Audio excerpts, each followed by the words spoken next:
بسم اللہ الرحمن الرحیم اما بعد فاعوذ باللہ من الشیطان الرجیم بسم اللہ الرحمن الرحیم ان اللہ وملائکتہ یصلون علی النبی یا ایھا الذین آمنوا صلوا علیہ وسلموا تسلیما الصلاۃ والسلام علیک یا رسول اللہ الصلاۃ والسلام علیک یا حبیب اللہ الصلاۃ والسلام علیک یا نبی اللہ وعلی آلک وصحبہ یا نور من نور اللہ.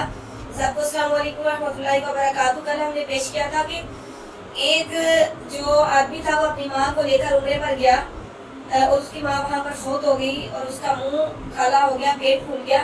تو درود پاک کی فضیلت میں آتا ہے, تو اس کا پارٹ نمبر 2 ہم پیش کر رہے ہیں.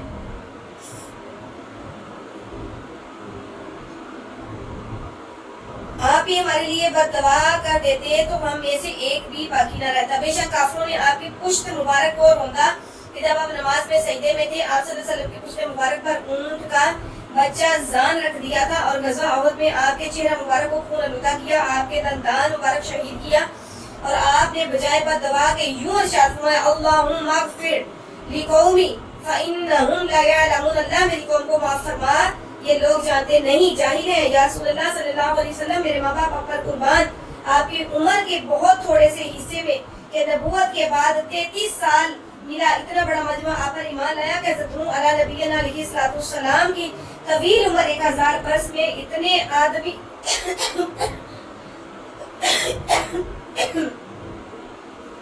مسلمان نہ ہوئے کہ حجۃ الوداع میں 1,24,000 تو صحابہ رضی اللہ تعالیٰ عنہ تھے, اور جو لوگ غائبانہ مسلمان ہوئے حاضر نہ ہو سکے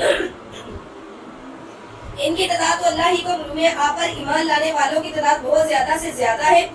بخاری کی مشہور حدیث عرضت علی الامیم میں ہے رأیت سواداں کثیراں سد الافق, کہ حضور صلی اللہ علیہ وسلم نے اپنی امت کو اتنی کثیر مقدار میں دیکھا کہ جس نے سارے جہاں کو گھیر رکھا ہے. اور حضرت نوح علیہ السلام پر ایمان لانے والے بہت تھوڑے ہیں. قرآن پاک میں وما آمن معه الا قلیل. یا رسول اللہ صلی اللہ علیہ وسلم میرے ماں باپ آپ پر قربان, آپ اپنے ہم جنسوں ہی کے ساتھ نشست پر برخواست فرماتے تو آپ ہمارے پاس کبھی نہ بیٹھتے, اور اگر آپ نکاح نہ کرتے مگر اپنی ہی ہم مرتبہ سے تو ہمارے میں سے کسی کے ساتھ بھی آپ کا نکاح نہ ہو سکتا تھا. اور اگر آپ اپنے ساتھ کھانا نہ کھلاتے مگر اپنے ہی ہم سیروں کو تو ہم میں سے کسی کو اپنے ساتھ کھانا نہ کھلاتے. بے شک آپ نے ہمیں اپنے پاس بٹھایا, ہماری عورتوں سے نکاح کیا, ہمیں اپنے ساتھ کھانا کھلایا, بالوں سے کپڑوں سے پہنچے, گدھے پر سواری فرمائی, اپنے پیچھے دوسرے کو بٹھایا اور زمین پر دسترخوان بچھا کر کھانا کھایا, اور کھانے کے بعد اپنی انگلیوں کو زبان سے چاٹا. اور یہ سب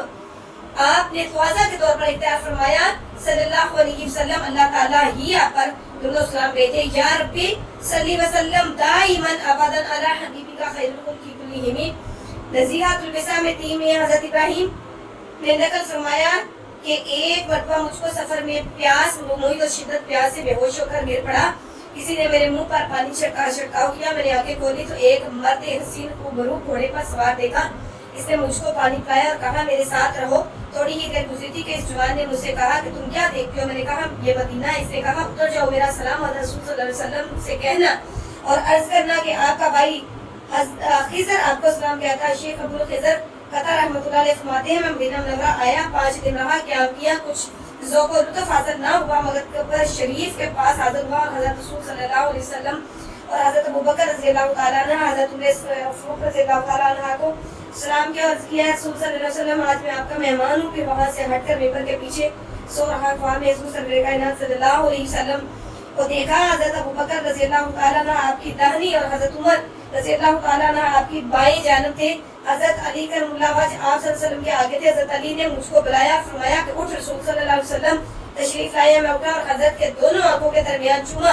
حضور نے ایک روٹی مجھ کو عنایت فرمائی, میں نے آدھی کھائی اور جاگا تو آدھی میرے ہاتھ میں تھی. یہ شیخ ابو الخضیر کا قصہ علامہ سخوی رحمۃ اللہ علیہ نے قول بدیع میں نقل کیا ہے, جس سے معلوم ہوتا ہے کہ نزہیتا کے مرتبے میں کچھ مسمہ ہوا. قول بدیع کے الفاظ ہیں اکنت خمسۃ ایام ما ذقت ذواقا, جس کا ترجمہ یہ ہے کہ میں 5 دن رہا اور مجھے ان دنوں میں کوئی چیز چکھنے کو بھی نہ ملی, ذوق و شوق حاصل نہ ہوا. ترجمہ تسمہ اس کا نکارہ کے رسالہ فضائل حج کے زیارت مدینہ کے قصوں میں 8 ہجری پر بھی قصہ گزر چکا ہے, اور اس میں اسی لوگ کا ایک قصہ 63 پر ابن اجلا کا بھی وفا الوفا سے گزر چکا ہے اور اس نوع کی اور محبت کسی آبرو کے ساتھ پیش آ چکے ہیں۔